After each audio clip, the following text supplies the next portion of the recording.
여러분, 교회라는 곳은 어떤 곳일까요? 교회는 뭐 하는 곳일까요? 음, 오, 헬라어로 교회를 에클레시아라고 합니다. 따라해 보시겠어요? 에클레시아. 이 에클레시아라는요, 무엇으로부터라는 뜻을 가진 에크라는 단어와 부르다라는 뜻의 이 칼레오에서 유래된 말입니다. 그래서 에크칼레오 하면 불러낸 사람들, 소집된 사람들. 에클레시아 하면 어떠한 목적이 있어서 부름받은 회중, 어떠한 일로 인해서 소집된 모임이라는 뜻이 바로 교회입니다. 그러니까 목적이 있어서 불러내진 사람들, 그들의 모임, 회중, 이게 에클레시아, 교회라는 뜻입니다. 자, 그러면 교회는 무엇을 위해 부름받은 모임일까? 여러분 말씀드렸죠. 예배, 전도, 기쁨, 찬양. 우리가 아는 모든 신앙의 긍정적인 언어들 있지 않습니까? 물론 그것을 위해서 우리는 부름받은 모임이죠. 사랑, 선교, 예배, 나눔, 구원, 복음, 교제, 기쁨 정말 많아요.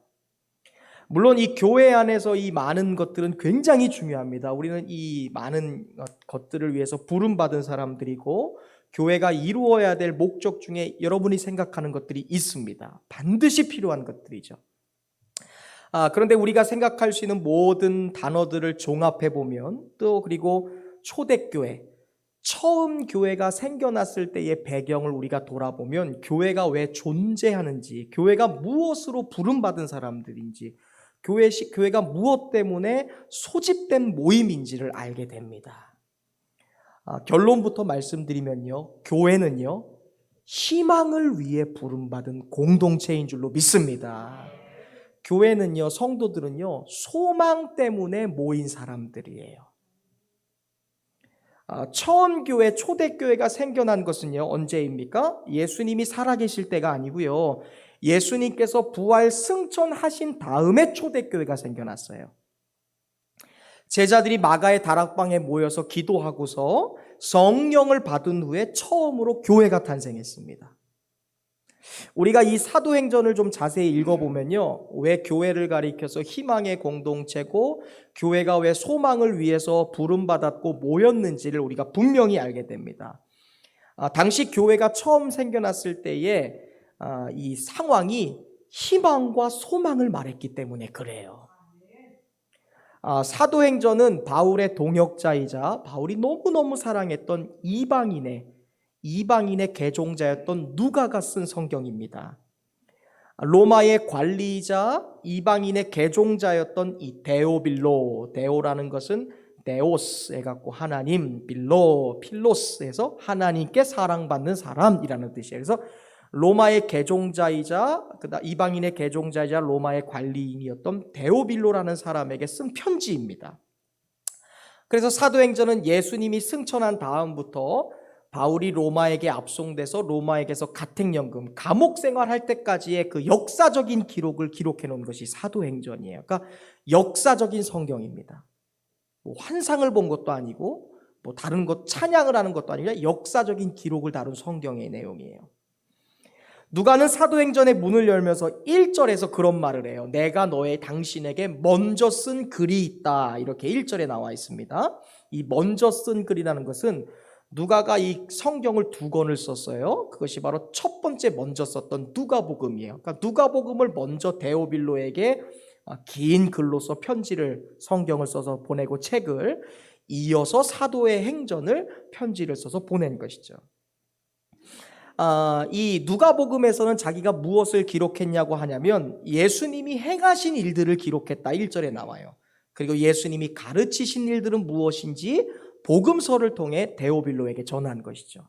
그리고 2절에 보면 예수님이 성령으로 명하시고 승천하신 것까지의 내용을 내가 누가복음에 앞서서 당신에게 써서 보냈습니다, 이런 말을 해요.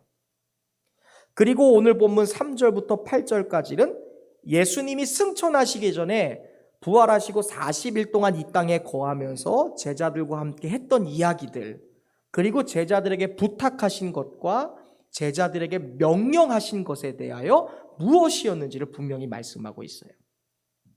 먼저 예수님이 부활하신 다음에 승천하시기 전에 제자들에게 부탁하신 내용이 있어요. 크게 세 가지입니다. 첫 번째는요, 4절에 보면 어디를 떠나지 말라, 예루살렘을 떠나지 말라, 예수님이 부탁하신 거예요. 그러니까 부활 승천하시기 전에 제자들 앞에 모아놓고 예루살렘 떠나지 마, 제가 얘기하면 교회 떠나면 안 돼요, 기도 자리 떠나지 마세요, 이런 식으로 생각하시면 될 거예요. 그리고 아버지가 약속하신 것을 기다리라, 이런 말씀을 하세요. 떠나지 마, 그리고 기다려, 이 두 가지의 부탁이 나와요. 명령이라 할 수 있죠. 그리고 세 번째 명령은 8절에 너희가 나의 증인이 되었으면 좋겠다 하는 말씀의 명령이 나와요. 떠나지 마, 그리고 하나님이 약속하신 것을 기다려, 그리고 그것을 통해 너희가 증인이 되라 라는 세 가지의 말씀을 해요. 뭐에 대한 증인이냐면 예수님에 대한 증인이죠. 당연히 복음에 대한 증인이고 구원에 대한 증인이죠. 그리고 예수님이 세 가지의 명령을 하신 후에 이어서 두 가지의 약속을 주세요. 그것이 무엇입니까? 첫 번째는 며칠이 못 되어 너희가 성령을 받을 것이다 라는 거예요. 하나님이 너희에게 약속하신 그 성령을 너희가 받을 것이다. 5절에 보면 이렇게 되어 있어요. 한번 5절 같이 읽어보시죠. 5절입니다. 함께 읽습니다. 시작.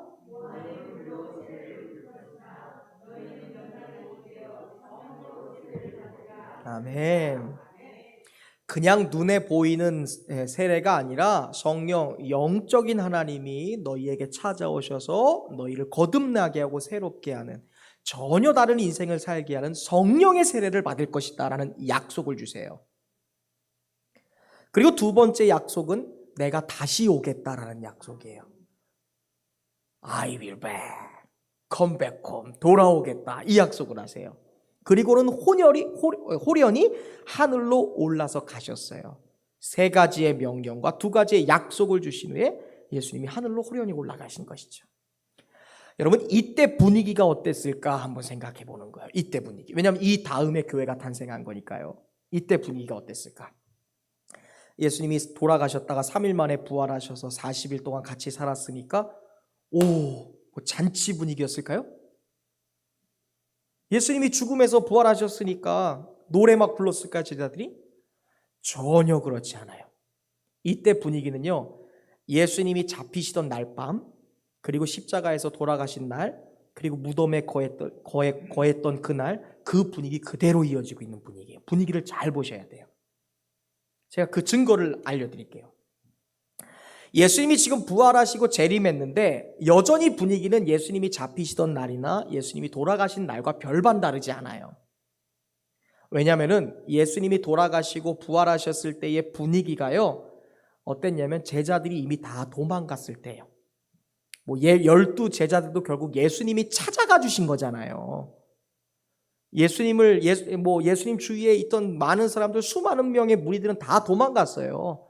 5병이요 5,000명 먹고 몇천 명 먹고서 즐겁게 예수님 앞에 머물렀던 무리들은 다 도망갔어요. 왜? 그 상황이 어떤 상황이니까. 지금 로마의 압제, 그리스도인이라고 하면 예수님 따라서 잡아 죽일 사람들이, 지금 로마 군사들이, 헤롯 왕이 지금 혈안이 되어서 지금 예수 믿는 사람들 찾아다니는 때예요. 여전히 암울한 때입니다. 통치자는 잔인한 헤롯이었어요. 기독교인으로 발견되는 즉시 예수님의 잔당으로 몰려서 처형을 당할 때예요. 지금 이런 분위기에서 예수님이 부활하신 거예요. 그리고 40일 동안 제자들의 마음을 굳건히 하셔도 굳건하지가 않아요. 왜냐하면 그 분위기 그대로 진행되고 있으니까. 이때의 분위기를 너무나 잘 알 수 있는 말씀이요, 11절 말씀이에요. 11절 말씀 한번 같이 읽어보겠습니다. 시작.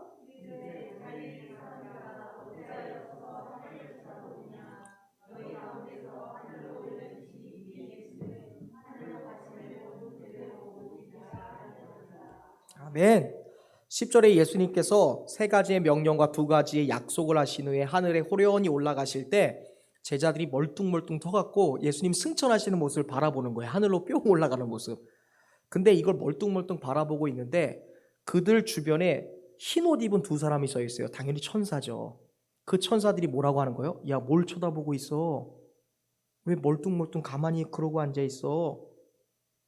지금 제자들이 얼마나 불안해하고 있고 얼마나 이 사람들이 지금 낙심하고 있는지 얼마나 마음이 허전한지를 대변해 주는 말이에요. 너네 지금 뭐 하고 있어? 왜 거기 쳐다봐? 너네 할 일에 예수님 저 올라가신 것처럼 다시 오실 거야. 뭐 하고 있는 거야? 제자들의 마음이 지금 올라가시는 예수님 보고서 허전하고요. 지금 40일 전에 다 도망갔던 제자들이 예수님 부활해서 겨우겨우 이렇게 모여갖고 이제 뭔가 하려나 보다 하는데 예수님이 막상 올라가고 나니까 마음이 또 불안해지는 거예요. 그러니까 지금 쳐다보고 이게 어떻게 된 거지? 이게 도대체 무슨 일이지? 어떻게 해야 되지? 지금 난리 난 거예요, 지금. 아마 이 순간에 제자들이 예수님을 보면서 그 마음속에는요, 우리 생각과는 다르게 깊은 절망이 있었을 거예요. 또다시 시작이다. 어디로 도망가야 되지? 또다시 그 지옥 같은 예수님의 무덤 3일을 지금 언젠가 될지 모르는 걸 또 겪어야 되는 거야? 또 도망가야 돼? 헤롯이 또 잡아 죽일 텐데 이제 어떡하지? 그 순간이에요, 지금. 이런 그들에게 지금 예수님이 내가 다시 올 거야? 내가 지금 올라간 것처럼 다시 너희 앞에 나타날 거야? 이것만큼 희망을 주는 메시지가 어디 있을까? 헤어졌던 애인이 다시 만난다고 생각해 보세요. 망했던 사업이 다시 일어날 수 있는 거예요. 병들었던 육체가 다시 건강해질 수 있는 거예요. 얼마나 희망적이에요. 지금 예수님이 그 말씀하는 거예요. 내가 다시 올 거야. 올라간 것처럼 다시 올 거야. 천사들이 그 얘기하는 거잖아요. 뭘 멀뚱멀뚱 있어. 예수님 약속하신 건데, 다시 오실 건데 왜 불안해하고 있고 염려하고 있어? 여러분, 사도행전은 뭐냐면요, 사도들의 행적을 기록한 성경이지만 사실은 사도행전은요, 죽음을 이긴 희망의 공동체인 교회에 대하여 기록한 성경이 바로 사도행전이에요.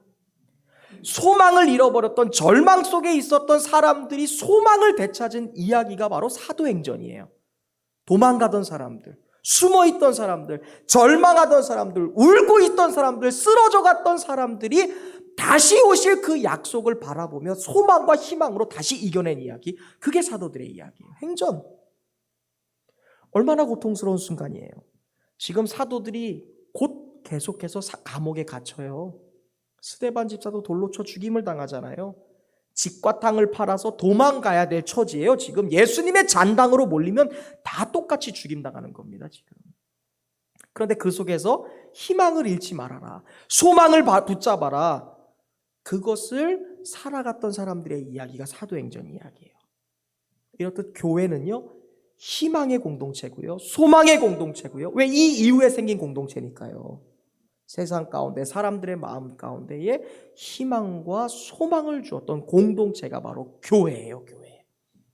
그러니까 교회 에클레시아, 무엇을 위해 모였어요? 소망을 주기 위해 모인 공동체가 교회예요. 희망을 얻기 위해 부름받은 공동체가 교회라는 곳이에요. 세상에 어떤 공동체가 교회만큼 세상 가운데 소망과 희망을 줄 수 있을까? 없어요, 없어요. 교회만이 세상의 소망인 줄로 믿습니다. 우리 옆 사람과 인사하겠습니다. 교회만이 세상의 소망입니다. 우리는 소망의 공동체에 속한 사람들입니다. 아멘. 그러므로 오늘 궁극적으로 작은 교회이자 또 우리가 하나님을 성령을 내 안에 모신 우리가 한 사람의 성전이자 교회로서 우리는 반드시 이 교회에 처음 생겼던 이 정체성, 교회의 본질을 깨달아서 우리는 어떤 순간에도 소망을 갖고 있는 사람들이어야 되는 거예요. 그게 교회의 본질이니까. 희망을 갖는 사람들. 오늘 본문에서 예수님이 재림하실 것이다 라는 것이 초대교회의 소망이 되었고 교회가 생겨날 수 있는 희망이 되었듯이 오늘 우리도 예수님의 재림, 그분의 다시 오심에 대한 확신을 갖게 될 때 우리는 언제든지 소망을 가질 수 있어요. 지금 내가 지나가는 이 터널이 끝이 나지 않는 것 같더라도 주님이 다시 오실 거다라는 그 약속을 바라볼 때 우리에게 위로가 있는 것이죠. 이 괴로움도 주님 오시면 끝나니까, 이 고통도 주님 오시면 다 완료가 되니까. 왜 주님의 재림이 희망일까? 소망일까? 그것은 바로 주님이 재림하실 때 주님의 재림 앞에서 어떠한 죽음도 어떠한 문제도 무의미해지기 때문에 그래요. 주님은 문제보다 크시잖아요. 죽음을 초월하신 분이니까 주님이 재림하시면 주님 앞에 설 때 어떠한 삶의 문제도 무의미해지는 거예요. 아무 문제가 되지 않는 거예요. 오늘도 혹시 지쳐서 교회 나오신 분도 계실지 모르고요. 낙심의 마음으로 예배를 드리고 계신 분이 계실지도 모르겠습니다. 그때 우리가 가져야 될 것은 주님이 다시 오신다라는 약속의 소망인 줄로 믿습니다. 이따가씩 우리가 가만히 있으면 죽음의 공포가 막 밀려들 때가 있어요. 그냥 막연하게 내가 어떻게 어떤 죽음을 맞이하게 될까? 나는 과연 어떻게 죽게 될까? 이런 그냥 별 생각 없는 그런 죽음의 공포가 몰려올 때가 있어요. 내가 과연 몇 년이나 살게 될까? 내가 죽을 때 가족이 옆에 있을까? 혹시 나 혼자 어디 있다가 죽을 거 아니야? 막 이런 공포가 몰려들 때가 있어요. 때로는 질병에 대한 두려움이 찾아올 때가 있고요. 미래에 대한 불확실한 걱정이 찾아올 때가 있어요. 현실에서 말할 수 없는 심적 스트레스 때문에 괴로울 때가 있어요. 그때 우리가 가져야 될 소망은 주님 다시 오십니다라는 소망이에요. 이게 초대교회의 슬로건이었잖아요. 아멘 주 예수여 어서 오시옵소서. 그 비전으로 초대교회가요 모든 괴로움을 이겨낸 거예요. 아멘 주 예수 없어서 주님만 다시 오시면 끝나는 거예요. 주님만 다시 오시면 역전되는 거예요. 주님만 다시 오시면 회복되는 거예요. 이게 우리가 외쳐야 될 승리의 구호예요. 주님 다시 오십니다. 마라나타 아멘 주 예수여 어서 오시옵소서. 예수님이 이 땅에 계실 때 예수님 앞에 나왔던 사람들 한번 생각해 보세요.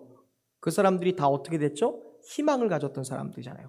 버림받았고 낙오됐고 손가락질 당하고 상처 있었고 쓰러지고 무너졌던 사람들 주님 앞에 나왔을 때 다 회복된 거예요.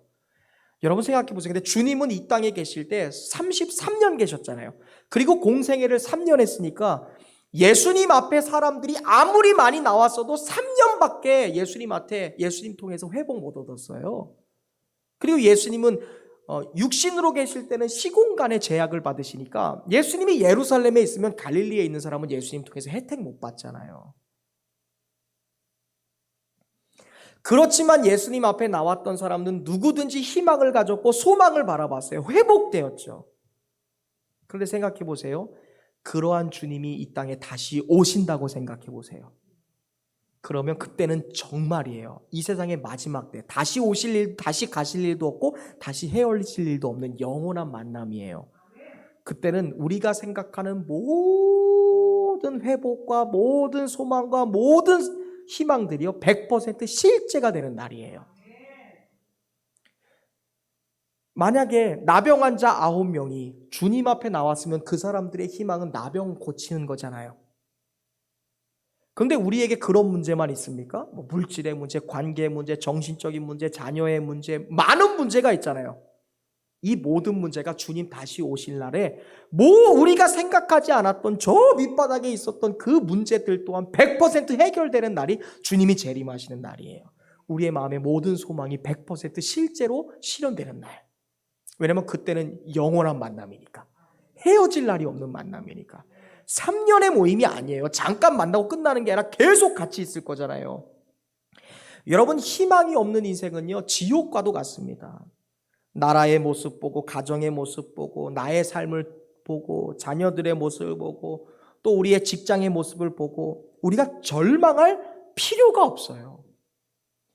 주님의 재림을 바라보고 주님과 다시 만날 날을 기대하고 주님과 다시 함께 그렇게 우리가 어떻게 해요? 다시 함께 손잡고 함께 주님의 얼굴을 안연할 수 있는 그 약속을 바라보면서 소망을 품으시기를 바랍니다.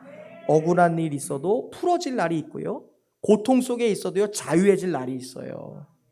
자, 그렇다면 우리는 에클레시아, 희망 공동체로 소망을 가지고 소망을 품고 살아야 될 공동체로 부름을 받은 사람들인데 과연 우리는 무엇에 대한 소망을 가져야 될까? 중요하잖아요. 교회가 에클레시아, 부름받은 모임, 부름받은 사람들인데 그럼 무엇을 향한 소망과 희망을 품어야 될까요? 그것은 바로 저와 여러분 각자를 통해서 하나님의 나라가 이 땅 가운데 이루어질 것을 소망하는 사람들이 돼야 돼요.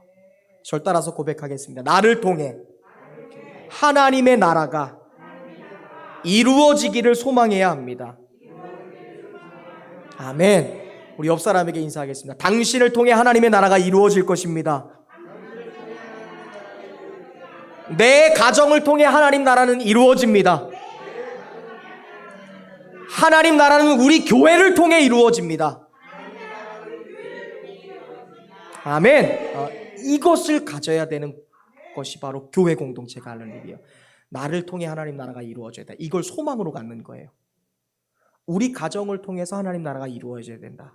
내 자녀를 통해서 하나님 나라가 이루어져야 된다. 우리 교회를 통해서 하나님 나라가 이루어져야 된다. 이것을 품어야 되는 공동체예요. 이게 교회가 가져야 될 유일한 목적과 철학입니다.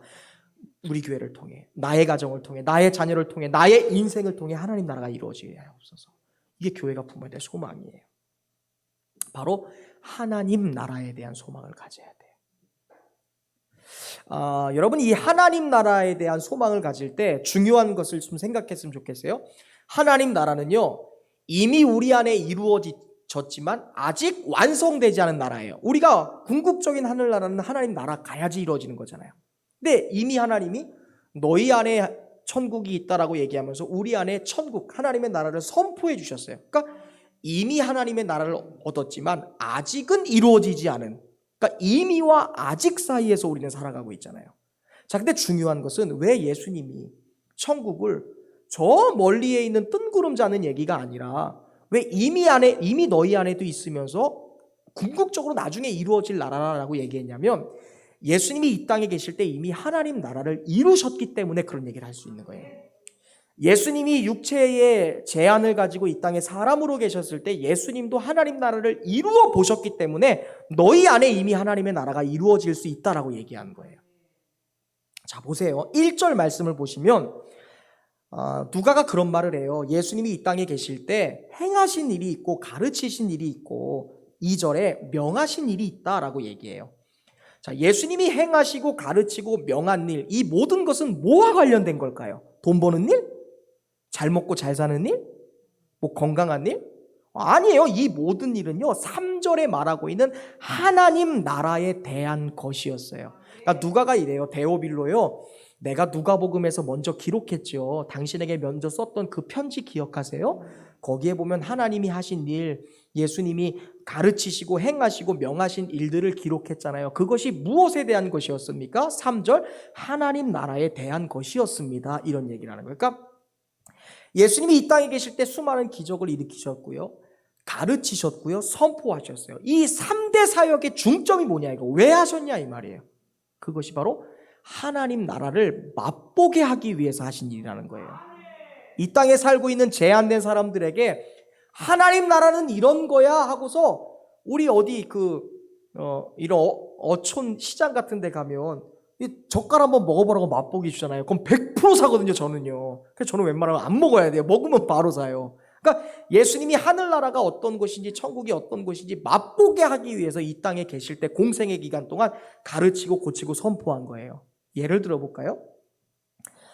천국은요, 묶인 자가 100% 자유해지는 곳이에요. 천국은요, 가난했던 사람들이 모두 다 부유해지는 거예요. 낮았던 자가 높아지는 곳이고요, 병들었던 자가 치유되는 거예요. 그러니까 천사도 흠모할 만한 모습이 된다고 얘기했거든요. 그러니까 완벽한 곳인 거예요. 낙심했던 자가 기쁨을 얻는 곳이에요. 그런 곳이 천국이다라는 것을 보여주기 위해서 예수님이 맛배기로 3년 동안 공생해 하면서 병자도 고치시고 자유하게도 하시고 회복도 해주신 거예요. 궁극적으로 너희가 천국에 가면 이런 삶이 그냥 너무너무 자연스러워질 거야 라는 것을 보여준 거예요. 그러면서 예수님이 얘기하잖아요. 회개하라, 천국이 가까웠다. 천국에 가면 이런 일이 비일비재하다는 거예요. 이런 일이 아닌 일은 없다라는 것을 보여주는 거예요. 그러면서 예수님께서 실제로 천국을 만들어 가셨어요. 예수님이 계신 곳 어디든지 모든 곳에서 자유해지고 풍요로워지고 부유해지고 행복해졌잖아요. 그러니까 예수님이 사셨던 대로 우리가 살고, 예수님이 보시고 예수님이 행하던 것대로 우리가 하면 이 땅에 계실 때 제한적이지만 천국을 살아갈 수 있다는 것을 보여주는 거예요. 예수님처럼 감사하고 사랑하고 말하고 행동할 때 우리의 삶의 환경과 상관없이 로마의 압제를 받는다 할지라도, 핍박이 있다 할지라도, 어떠한 괴로움이 있다 할지라도 천국을 살아갈 수 있다는 것이죠. 그런데 이 땅에서의 천국 영원해요, 영원하지 않아요? 안 와요. 예수님도 3년 동안 천국 만들어 놓으시고 하늘 가셨잖아요. 그러므로 이 땅의 천국은요, 완성이 아니에요. 우리는 영원한 천국의 모형을 이 땅에서 살아가는 거예요. 그리스도인이라는 이름으로. 성도, 교회라는 이름으로. 그래서 부름받은 거예요. 천국을 만들어 가야 되는 사람으로. 천국을 보여주신 천국을 이제 그 보여주신 천국만 누리는 것이 아니라 모든 사람에게 이것과 비교 안 되는 영원한 천국이 있으니까 그 천국 바라보고 살자. 이걸 전하기 위해서 부름받은 모임이에요. 희망을 전하라고. 예수 앞에 나오면 행복해. 나 봐봐. 내 삶이 간증이야. 이것은 궁극적인 행복이 아니라 잠깐 눈앞에 있는 행복만 보여주는 거예요. 왜냐하면 그 이 문제 뒤에 또 해결해야 될 문제가 있거든요. 그러니까 희망을 보여줬지만 그 희망도 또 다른 문제 앞에서는 또 사라지는 희망이에요.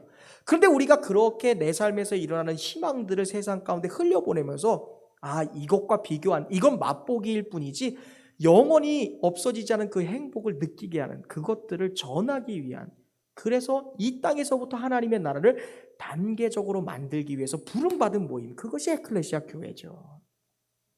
그러므로 우리는 이 땅을 살아가는 동안 하나님 나라에 대한 희망을 가지는 공동체고 그러한 모임이고 성도로서 부름받은 거예요. 하나님 나라라는 것은 궁극적으로 예수님의 재림으로서 완성되는 거예요. 그날까지 우리가 이 천국을 확대해 나가기 위해서 부름받은 사람들, 그게 교회가 가져야 될 소망이에요. 하나님의 나라, 그 하나님의 나라의 천국, 영원한 하늘나라, 그것을 위해 부름받은 공동체, 그것을 만들어가기 위해. 자, 그렇다면 하나님의 나라, 그 나라는 어떤 나라일까? 하나님의 나라, 하나님의 나라 하면 어떤 생각이 드세요? 하나님의 나라 한번, 장로님 하나님의 나라 하면 드는 생각 한번 편하게 해요. 편하게. 하나님의 나라 어떤 생각 드세요? 가보고 싶은 나라. 사모님 하나님의 나라 하면 어떤 생각 드세요?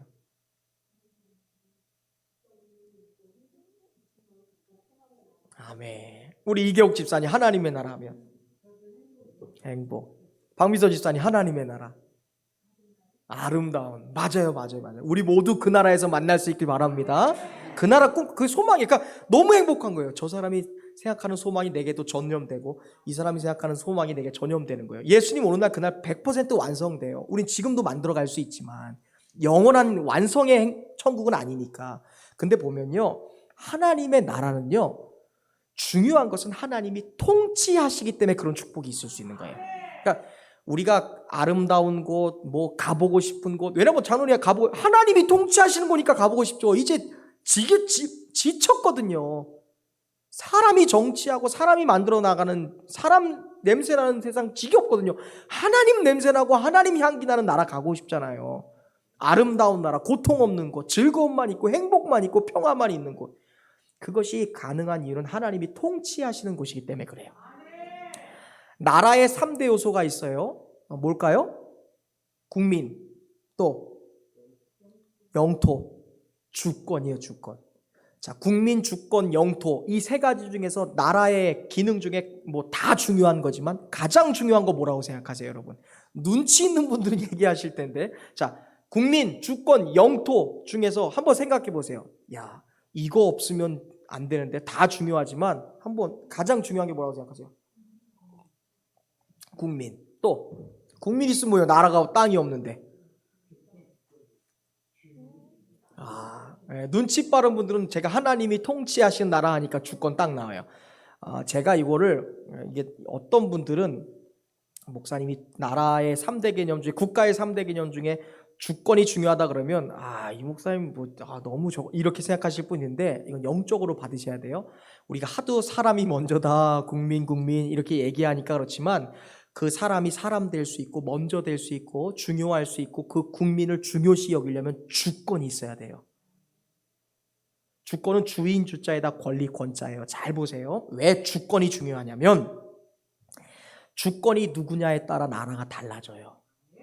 주권이 만약에 김정은한테 있으면 뭐가 돼요? 공산국가 되는 거예요. 주권이 한 사람에게 있으면 군주국가가 돼요. 근데 그 주권이 잘못되면 공산국가 되고 사회주가 되는 거예요. 국민이 중요한 게 아니에요. 주권이 중요한 거예요. 국민이 아도 많고 나라가 아무 말아도 잘못된 한 사람한테 권리가 가면 다 망가지는 겁니다. 못 지켜요. 하지만 이 주권이 백성에게 있으면 그것을 민주국가라고 하는 것이죠. 주권이 명확해야지 나라도 국민도 지킬 수 있는 거예요. 한편 하나님의 나라를 한마디로 요약하자면 하나님께 주권이 있는 나라, 하나님의 통치가 있는 나라. 하나님은요, 여기 붙었다 저기 붙었다 하시는 분이 아니에요. 변덕이 무슨 아침 다르고 들어갈 이런 분이 아니에요. 하나님은 항상 사람 편이시잖아요. 사람을 만드시고 다 주셨는데 천지를 창조하신 후에 이거 누리라고 사람 주셨잖아요. 그러니까 하나님은 무조건 우리가 먼저세요. 그러니까 우리가 먼저인 하나님 마음속에 우리가 먼저라면 그 하나님 마음을 지키기 위해서 가장 중요한 그것은 하나님의 주권이 무너지면 안 돼요. 하나님이 우리에게 대해서 아가페, 무조건적인 사랑을 주기 위해서는 하나님의 주권이 무너지면 안 되는 거예요. 근데 만약에 하나님의 주권을 등한시하고 내가 하나님 되려고 하면 하나님으로부터 공급 아무것도 못 받죠. 하나님의 주권이 무너지니까. 우리는 하나님을 평생 그냥 100% 사랑할 수 없잖아요. 하나님은 100%인데 우리는 연약해서 가다가 뒤로 돌아서고 가다가 딴 데 쳐다보고. 그러니까 하나님의 나라, 이 모든 희망과 기적, 예수님이 하셨던 이 모든 축복들, 그 모든 풍요를 누리기 위해서는 반드시 하나님의 나라를 이루어야 되는데, 하나님의 나라가 유지되기 위해서는 하나님의 통치 주권이 있어야 된다는 것이죠. 그것이 하나님의 나라예요. 우리가 목표하고 소망해야 될 나라, 하나님의 통치, 하나님의 주권이 흔들리지 않은 나라, 그것을 우리가 소망하고 이 땅 가운데 만들어내야 돼요. 교회는요, 그리고 저와 여러분은요, 하나님의 나라, 즉 하나님의 통치, 하나님의 주권이 있는 나라, 그 나라를 세우기 위해 부름받은 사람들이에요. 그게 교회예요. 그냥 교회만 딱 세워놓고 우리 교회만, 우리들만, 우리 가족들만, 이건 교회가 아니에요. 뭘 하든지 이 교회를 통해 하나님의 주권이 세상 가운데 흘러가는 거예요. 회의할 때도 목소리 큰 사람이 주관하는 게 아니라, 대단한 사람, 영성 큰 사람, 이런 사람, 돈 많은 사람이 주권하는 게 아니라 어떤 회의든지 어떤 모임이든 어떤 예배든지 하나님이 통치하시는. 그러므로 우리가 해야 될 일은요, 이 교회가 하나님의 나라, 하나님의 통치가 이루어지는, 하나님의 주권이 있는 하나님의 나라를 만들기 위해 교회가 부름받았다면 우리가 해야 될 일은 나의 삶을 통해 이 세상 가운데 하나님의 통치가 이루어지게 하는 거예요. 근데 너무 크게 보면 이 세상 가운데 나는 이 세상에 비교해서 60억에 비교하면 한 사람일 뿐인데 내가 어떻게 60억의 영향력을 끼치는, 어떻게 하나님의 통치를 만들어낼 수 있을까 하면은 천리길도 한 걸음부터. 그러므로 우리가 하나님의 통치가 이루어지는 나라를 만들기 위해 부름받은 교회라면, 그리고 그 하나님의 통치를 이루는 주권이 살아있는 하나님의 나라를 우리의 삶 가운데 만들어야 된다면 우리가 해야 될 일은 우리의 평범한 삶에서부터 하나님의 주권을 인정하고 하나님의 통치를 인정하고 만들어가는 것이 중요하다는 거예요. 나의 삶이 하나님 나라 되게 하는 거예요. 그것이 우리의 성도에게 필요한 거예요. 우리의 가정이 하나님 나라가 되게 하는 거예요. 그것이 우리에게 맡겨진 사명이에요. 우리의 교회가 하나님의 나라가 되기 위한, 그러니까 하나님의 나라는 하나님이 통치하는 거예요. 우리의 가정의 수장이 누가 되는 거예요? 하나님이 되는 거예요. 목소리 큰 사람 아니에요. 돈 많은 사람 아니에요. 훌륭한 사람 아니에요. 돈 많이 벌어온 사람 아니에요. 우리 가족의 가장이 누가 되셔야 되는 거예요? 하나님 되셔야 되는 거예요. 하나님의 뜻대로 움직이고 하나님 뜻대로 우리가 행할 수 있는 가정을 만들어가는 것이 성도로서 우리가 가져야 될 소망이고 우리가 해야 될 영적인 책무라는 것이죠. 그래서 우리 가족, 나의 삶, 나의 가정, 우리의 자녀, 우리의 교회, 우리의 공동체 지역을 통해 온 세상이 하나님의 통치가 이루어지는 하나님 나라 되게 만드는 것, 이것이 주님이 우리에게 말씀하신 거예요. 세상 끝날까지 너희와 함께 있을 거니까 이거 전하라 이거예요. 그러니까 우리는 그냥 단순히 누굴 전도해야지 이런 생각만 하지, 나의 삶이 하나님의 통치가 이루어지는 나라를 만들어 놓고 할 생각을 못 하잖아요. 그러니까 문제가 생겼던 거예요. 내가 하나님의 통치가 있고 하나님의 다스림을 받는 나라는 인생이, 나의 삶이 먼저 하나님 나라가 되면 자연스럽게 될 텐데, 그걸 만들어내지 않고 그냥 전도하고 그냥 무엇을 하려고 하니까 하나님의 나라가 안 이루어지는 거죠. 나의 나라가 되는 거죠. 돈이 통치하는 것이 아니라, 권력이 통치하는 것이 아니라, 세상 쾌락이 통치하는 것이 아니라, 오직 하나님이 통치하시며 하나님이 인도하시는, 하나님만이 영광 받으시는 나라를 만들어가는 것이 누구예요? 바로 저와 여러분이 돼야 되는 것이죠. 나의 삶, 나의 가정, 우리 교회에서부터 시작돼야 되는 거예요. 예수님은 1세기에 하나님의 나라를 만들어갈 주인공으로 12명을 부르셨잖아요. 그리고 120명의 성도들을 사용하셨어요. 교회를 만드시고. 자, 21세기에 하나님 나라를 만들기 위해서 누구를 부르셨을까요? 우리라고 하지 마세요. 꼭 우리 안에 내가 없어. 따라서 하겠습니다. 나를 부르셨습니다. 베드로가 우리라고 안 해요. 성경 보면 나 베드로, 나 바울 이렇게 얘기하지. 그러니까 예수님은 21세기에 하나님 나라를 만들기 위해서 여러분과 저 아니에요. 나를 부르신 거예요. 할렐루야. 나를 부르신 거예요. 그러니까 우리의 삶이 매 순간순간이, 집에서 설거지를 하든 빨래를 하든 직장을 가든 뭘 하든 하나님 나라가 돼야 돼요. 하나님의 통치, 주님 나를 다스리옵소서. 내 생각이 아니라 하나님의 뜻, 하나님의 마음이 내게 다스려 주옵소서. 그러니까 무감각한 걸 깨워야 돼요. 매 순간 하나님 내 옆에 계시고 내 속에 계시고 나와 함께 하시고 눈 시퍼렇게 뜨고 보고 계시고, 그러면 내 삶이 하나님의 통치를 자연스럽게 받게 될 수 있는 것이죠. 자, 그렇다면 우리는 어떻게 하나님 나라를 이뤄갈 수 있습니까? 짧게 말씀드릴게요. 성령 충만해야 될 줄로 믿습니다. 아멘. 옆에 사람과 고백합시다. 하나님의 나라는 성령 충만함으로 만들어갑니다. 아멘. 하나님의 나라는 정치적, 군사력, 어떤 경제력으로 만드는 것 절대 아니에요. 하나님의 나라는요, 제도를 바꿔서 되는 것도 아니에요. 오직 우리가 복음의 증인이 될 때, 우리가 성령 충만해서 복음의 증인 될 때 하나님 나라를 만들어갈 수 있습니다. 집에서 어떻게 복음의 증인 될 수 있어요? 간증하는 거예요. 집에서는 복음 증거, 집에서 전도하는 건 간증하는 거예요. 어머 여보 문일씨, 내 사랑하는 내 남편 문일씨 하면서, 여보 내가 이랬는데 너무 힘들었는데 소망을 가졌어. 그 간증이 전도예요. 어디 출장 가고 어디 직장에서 파견 나갔을 때 그렇게 하는 거예요. 전도하는 거예요. 간증하는 거예요. 나랑 가까운 사람들한테 할 수 있는 최고의 전도는 간증이에요. 간증. 나봐, 내가 좀 변한 것 같지 않니? 왜? 속눈썹을 붙였니? 뭐 이러고, 아니야 내 마음이 달라졌잖아 뭐 이러면서, 이게 간증이 전도예요. 그게 우리의 삶에 천국을 만들어가는 거예요. 복음의 증인되는 것이죠. 6절에 보면 예수님이 이 말을 했는데 제자들은 여전히 하나님의 나라를요, 무슨 예수님이 무슨 칼 들고 군사적으로 정치적으로 세상 바꾸는 때로 생각했나 봐요. 여전히 예수님을 무슨 군사적 정치적 메시아로 오해하고 있어요. 6, 7절 보면 이 사람들이 오랫동안 로마의 압제하에 있으니까 예수님이 너희가 성령 받고 권능을 받으면 막 이런 얘기하시니까 성령 충만해서 복음의 증인되라고 얘기하시는데, 제자들은 성령을 받고 하니까 뭘 봐도 파워가 생기나? 무슨 깡따구가 생기나? 그러면서 그 얘기를 해요. 7절에 보면은 예수님 세상을 전복시키고 세상을 바꾸고 세상을 뒤집어 엎고 로마를 깨부실 때가 그때입니까? 이 얘기하고 있는 거야. 성령 받아서 복음에 증거돼서 하나님 나라 만들어라, 이렇게 영적인 얘기하는데, 제자들이 여전히 두렵고 여전히 막 아직도 불안하니까 성령 얘기하고 복음 얘기하고 있는데, 예수님 로마 때려잡아 죽일 기회가 이때입니까? 막 전혀 상관없는 얘기하는 거예요. 그러니까 여전히 이때도 제자들은 부족해요. 그들이 어떻게 여러분 천국을 만들어갈 수 있었어요? 1세기 때. 그들이 어떻게 1세기를 살아가면서 그 나라, 그 시대를 하나님 나라 만들었습니까? 성령 충만했을 때예요. 베드로는요, 뭐예요? 성령 받기 전에는 여전히 아무것도 아니에요. 다른 제자들 더 볼 것 없어요. 근데 그들이 어떻게 하나님 나라를 1세기에 만들어갔나요, 여러분? 성령 충만했잖아요. 오순절 마가에다 라파에서 성령 받자마자 그들이 어때요? 이건 정치적으로 군사적으로 뒤집는 것이 아니라 복음으로, 은혜로, 은총으로 세상을 바꾸는 거구나.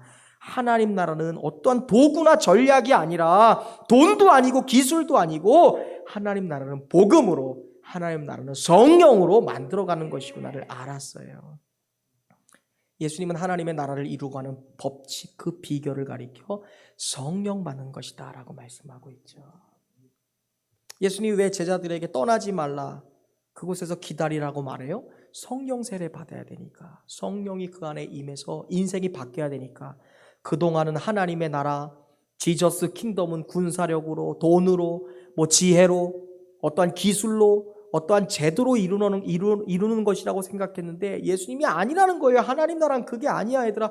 하나님의 통치가 이루어지는 나라는 희망과 복음과 소망과 구원으로 이루는 나라야. 그 나라 니네가 어떻게 이룰 건데?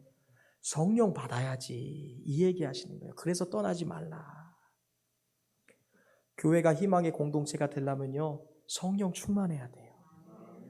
가정이 소망의 공동체가 되려면요, 가족 구성원 하나하나가 성령 충만해야 돼요. 성령 충만한다는 게 뭐예요? 성령이 내 안에서 일할 수 있도록, 제한 없이 일할 수 있도록 나를 오픈해 드리는 거예요. 주님 일하여 주세요. 내 안에서 일하여 주세요. 하나님 내 인생의 빛이 되어 주세요. 성령의 하나님 내 안에 계시잖아요. 내 주장이 나오려고 할 때 하나님 내 마음속에 양심으로, 내가 들었던 말씀으로, 어떠한 생각으로 내 안에서 내 마음을 두들겨서 내 마음으로 나와주세요. 당신의 역사를 표출시켜 주세요. 그래서 제가 하나님 당신의 인도함을 받을 수 있게요. 그게 우리가 성령 충만해지는 거예요. 내가 자꾸 성령님 상관없는 일에서 성령님을 눌러서 아유 성령님 저기 구석에 맡기게 하는 게 아니라, 성령님 내 안에서 일해 주세요. 역사해 주세요. 말해 주세요. 당신의 뜻이 무엇인지 표출해 주세요. 그럼 성령님이 내 안에서 일하시기 시작해요. 그러면 복음의 증거자가 되는 거예요. 베드로요, 죽음 두려워했던 사람이 성령님이 일하시니까 그의 입을 주장해요. 그 찌질했던 베드로가 사람들 앞에 서서 성령이 충만하니까 예수 그리스도의 죄에 전하기 시작했어요. 당신들이 잡아 죽였던 그 사람, 당신들이 십자가에 못 박았던 그 사람이 그리스도다, 그렇게 우리의 조상들이 기다리던 메시아였다, 구원자였다라고 외치니까 그 사람들이 성령 충만한 말에 감동해서요, 3,000명이 회개하고 3,000명이 세례를 받고 교회의 성도들이 됐습니다. 성령 충만하니까 3,000명에게 하나님 나라를 선포해버리는 거예요. 우리의 가족, 우리의 자녀, 우리의 부모, 우리의 동역자들 정말 너무너무 힘들어서 천국을 살아가고 있는데도 그걸 모르고 지옥 같다, 너무 힘들다 느끼는 사람도 있을지 모르겠어요. 그 사람들에게 어떻게 천국의 삶을 다시 소개시켜 줍니까? 내가 성령 충만해야 하는 거예요. 제가 얼마 전에도 새벽 예배 때 말씀드렸죠. 하나님 사랑, 이웃 사랑, 그게 왜 안 돼? 나를 사랑 못하니까 사랑을 못하는 거예요. 내가 얼마나 소중한 사람인 줄 알아야 그 사람이 소중하고, 나를 사랑할 줄 알아야 사람도 사랑하고 하나님 사랑하는 거잖아요. 너를 사랑하는 것처럼 하나님 사랑이 첫 번째고, 너 자신을 사랑하는 이웃을 사랑해라. 뭐예요? 이웃 사랑하기 전에 니를 사랑해야 그 사람을 사랑할 줄 알지, 그 얘기잖아요. 내가 성령 충만해야 다른 사람도, 다른 공동체도, 가정도 성령 충만할 수 있게 되는 것이죠. 우리가 예수 그리스도 이 복음, 희망을 전하는 교회의 증인들이 되기 위해서 우리가 해야 될 일은 바로 성령 충만한 일입니다. 성령이 없으면요, 교회 나와도 희망이 아니라 절망을 바라봐요. 성령 충만하지 않으면요, 남의 잘못만 보이고요, 뭘 해도 힘이 픽픽 빠져요. 맛이 없기 때문에 그래요. 내 힘으로 하니까 지치는 거예요. 그런데 성령 충만하면 지치지 않아요. 힘이 안 빠져요. 행복해요. 성령의 힘이시니까, 하나님의 힘이시니까. 사도행전은 인간 사도들의 행전이기 전에 성령의 행전이에요. 성령이 움직이시니까 사도들이 떠난 것이고, 성령이 움직이시니까 사도들이 그대로 간 것이고, 성령이 일하시니까 사도들이 일하기 시작했고, 사도들이 한 것은 그냥 그 성령의 자신을 맡긴 거죠. 그러므로 이 세상 가운데 하나님의 나라, 천국의 복음, 그 영원한 소망을 전하기 위해서 우리가 할 일은 성령 안에 나를 맡겨드리는 일이에요. 골로새서 1장 29절에 이런 말씀이 있습니다. 이를 위하여 나도 내 속에서 능력으로 역사하시는 이의 역사를 따라 힘을 다하여 수고하노라. 바울이 얘기하는 거예요. 바울이 자기의 지혜로 수고한다고 안 하고요, 자기의 재력으로 수고한다고 안 했어요. 자기의 힘이 아니라 내 속에서 능력으로 역사하시는 이의 역사를 따라 힘을 다해서 수고한대요. 성령이 내 안에서 툭 일하려고 하시면 오 할렐루야 감사하면서 따라가는 거예요. 내 안에서 역사하시는 성령이 말하게 하시면 내가 그대로 말하는 거예요. 그랬더니 어때요? 바울을 통해서 여러분 그 유럽이 복음화됐잖아요. 천국이 됐잖아요.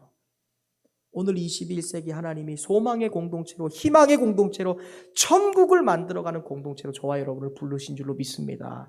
우리가 이 공동체 속에서 이 땅 가운데 하나님이 주신 소망의 천국을 이루기 위해서 우리는 반드시 바울이 고백한 것처럼 내 안에서 능력으로 역사하시는 그 성령을 따라서 일해야 되는 것이죠.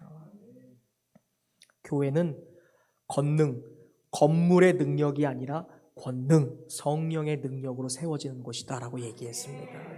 성령 충만하면 사랑의 능력도 생기고요, 용서의 능력도 생기고요, 사역의 능력도 생기고요, 선교의 능력도 생깁니다. 찬양의 기쁨도 샘솟는 거예요. 성령 충만하면 기도의 능력이 생깁니다. 모든 일을 가능하게 하는 능력이 성령 충만하게 있어요.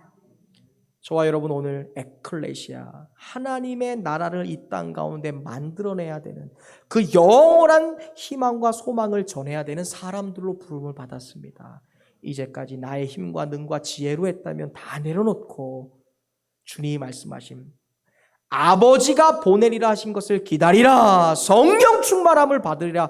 그리하면 너희가 세상 끝날까지 사마리아와 땅끝까지 이 복음, 이 희망과 소망, 하나님의 나라를 전하는 증인이 될 수 있을 것이다. 약속하신 그 주님의 말씀을 붙들고 저와 여러분이 성령의 권능을 받아 이 땅 가운데 하나님의 나라를 만들어가는 거룩한 교회로서의 사명을 잘 감당할 수 있기를 주님의 이름으로 축원드립니다. 우리 옆 사람과 인사하겠습니다. 성령 충만합시다. 하나님 나라 만듭시다. 소망과 희망을 전합시다. 나로부터 시작되리. 아멘. 우리 하나님께 감사와 영광의 박수 올리겠습니다. 기도하겠습니다.